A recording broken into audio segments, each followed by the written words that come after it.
Monsieur le chef d'état-major général adjoint en charge des opérations, mon général, le détachement d'honneur de la police nationale congolaise est rangé pour vous accueillir et vous rendre les honneurs à l'occasion de votre visite de travail.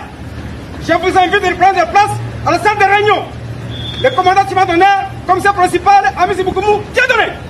Merci, commissaire. À vos ordres.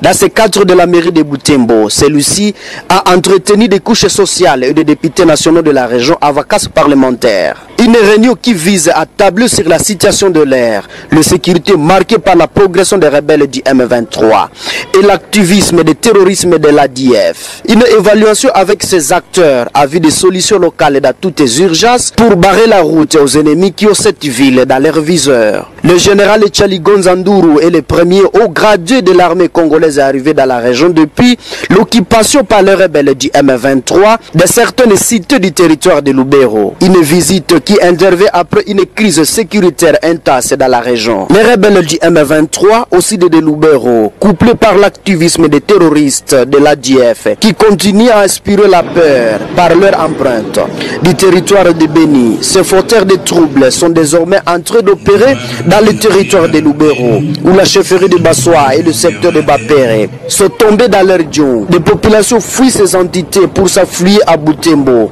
une des agglomérations vivables de la région. Mais toujours sa stratégie de contrôle de la région. Au début de la semaine, différentes couches sociales ont marché jusqu'à Moussienene, localité du territoire de Lubero, située à plus de 20 km au sud de Butembo, pour fustiger les sécurités. L'ennemi reste ennemi, il sera vécu. Ce message est du caucus des députés nationaux des villes de Butembo et Beni et ceux du territoire de Lubero et Beni à la population du Grand Nord à la sortie d'une réunion d'évaluation des opérations militaires contre le M23 et ADF avec les autorités militaires.